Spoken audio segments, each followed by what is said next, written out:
there, I'm your host, Otaku Dad. Welcome back to Otaku Days. This is my first top 10 video. Um, my, like I said, this is my first top 10 video. This top 10 list is my top 10 dogs in anime. Number 10, Minchi from Excel Saga. She is a stray dog found by Excel in the anime.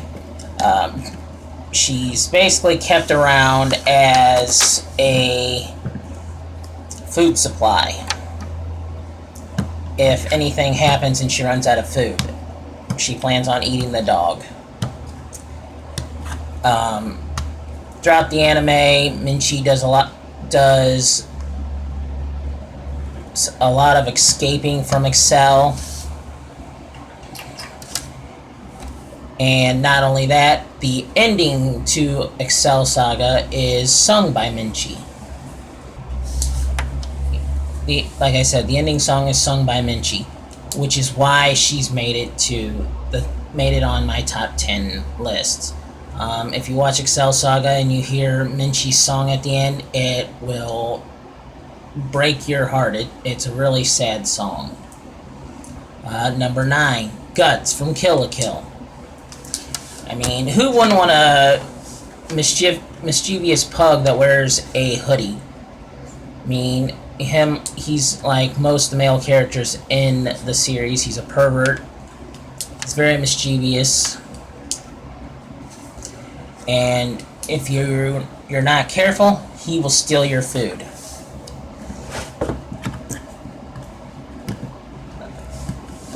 But other than that, he's a good and loyal dog to his family and that, so that's why Guts has made it to my list.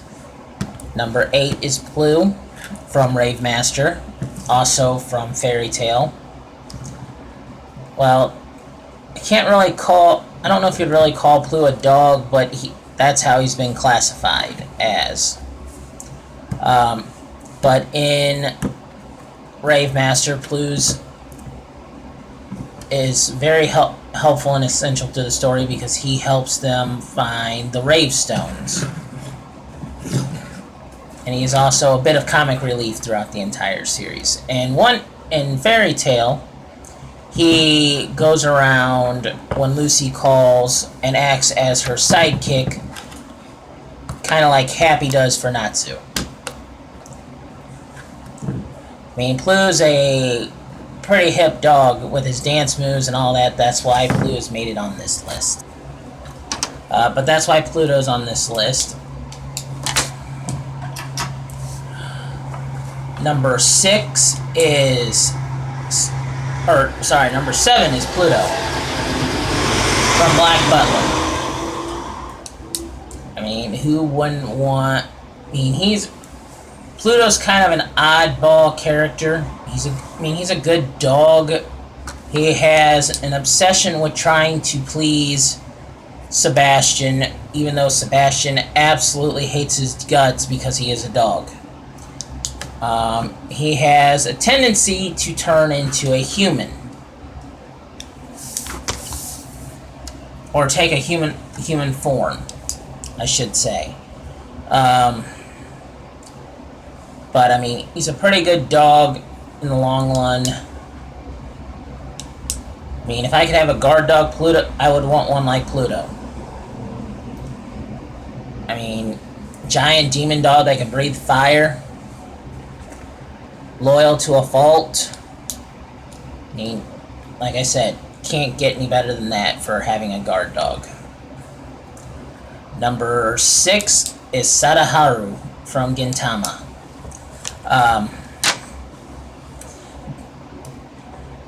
I really wouldn't want him as a pet per se, but I mean, I find him funny and I like his stick, where he basically Gintama and everybody else, he likes to bite their heads. He literally bites their heads. he gets into a lot of troubles and mischief that Gintama has to fix.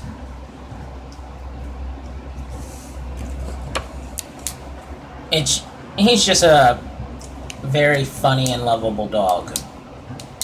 Not one I would want to have because I live in a small place. He would literally destroy my place. But that's why he makes it on this list. Number 5. Number 5 would be kind of cool to have.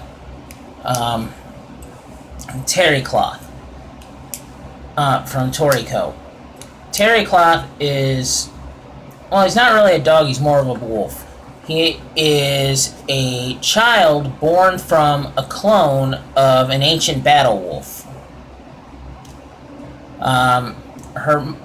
Terry Cloth's mother died protecting him. Toriko also helped in with that. And normally, battle wolves are solitary animals. They don't live in packs. They don't even stay with their family. The only time they have anything to do with their family is on the day they are born. But after Toriko comforts Terry Cloth and helps him through that, Terry Cloth basically decides he's going to join up with Toriko and go around with Toriko from then on. Terry Cloth is a good companion. He's loyal, strong. He's very cunning as well. I mean, he can't say much more about him. I mean, he's very good and canine companion to have. Number 4 is Choo Choo from One Piece. If y'all remember the episode where Luffy meets Nami and the Buggy Pirate, Choo Choo's the dog that sat there and after his owner died that ran the pet store would spent all the time after his master died protecting his master's store. I mean, it goes to show just how loyal that dog is. I mean, he tried taking on a lion just to protect his master's store. And even though when the store got destroyed, it saddened him. Luffy was able to at least protect one bag of dog food for him, and left it next to him. I mean, a dog. Choo Choo basically shows you that dogs are very loyal to their masters, and even after death, that loyalty's still there. Oh, like I said, I mean, Choo Choo's a great dog. I mean,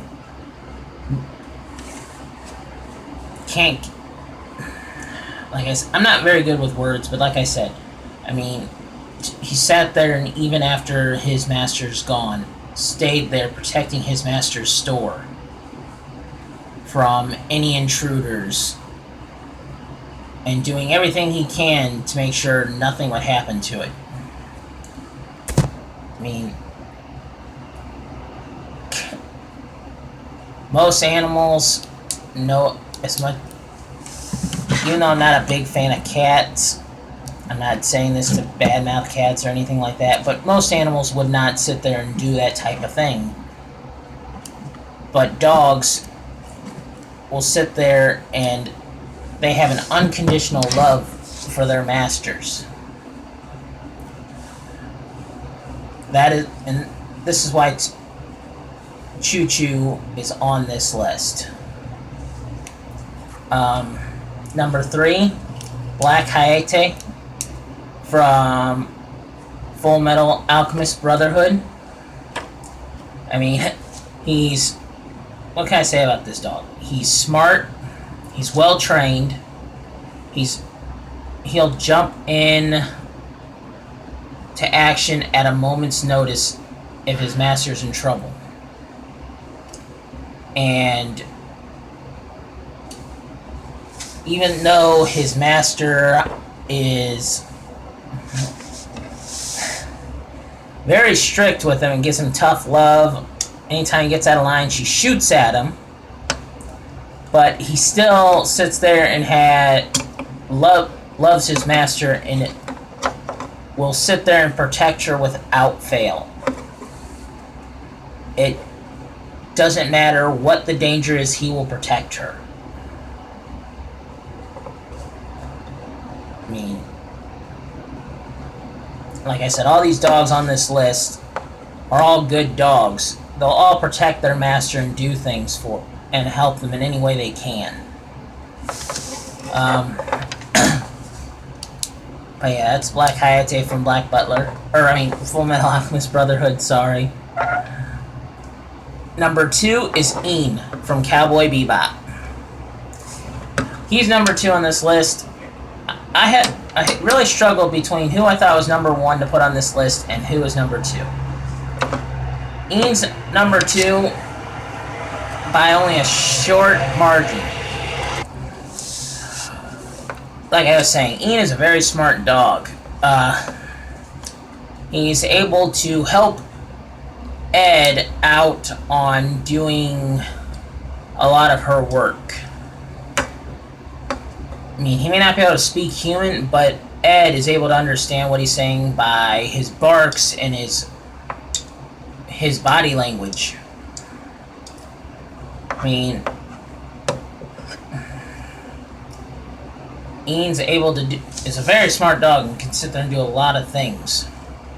It almost makes you wonder if Ian's not some type of experiment or clone. Well, I can't really say a clone, but maybe a cyborg or something. A robot dog or something. But, hey. Dog that's that intelligent, I would love to have around.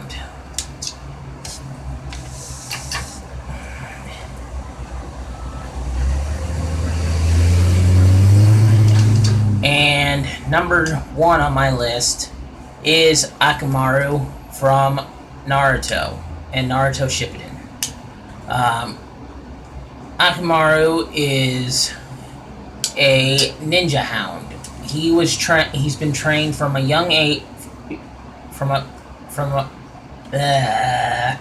He's been trained since he was a puppy to sit there and work with Kiba in doing his family's ninjutsu and taijutsu style. I mean,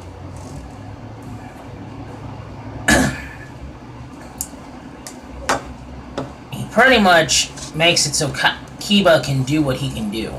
If it weren't for Akamaru, Kiba would be, as much as I have to say is, Kiba would be a pretty useless character without Akamaru. I mean, yeah, Kiba's fast on his own. Yeah, his family's taijutsu can do damage, but his family's ninjutsu are all designed to work with their K9 companion. So, like when they did their whole road to ninja thing, in all honesty, I believe Kiba lost all of his cool point and all of his strength, because his strength came from working with his partner, Akamaru, and the trust that they have.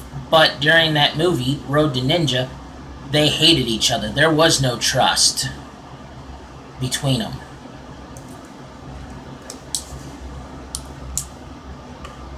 I mean, like I said, That trust and bond that they have is what makes them such a powerful team, such a powerful duo.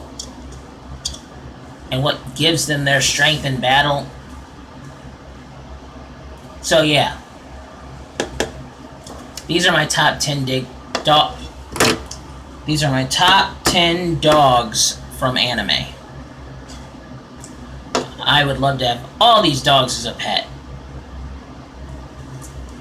I mean, be better if I had a bigger place than what I have, but yeah, I would love to have all these dogs as a pet. As always, I thank you for tuning in to anime. Crap, trying to go by my old channel's name. As always, I thank you for tuning in to Otaku Days. As always, I'm your host, Otaku Dad, and peace out.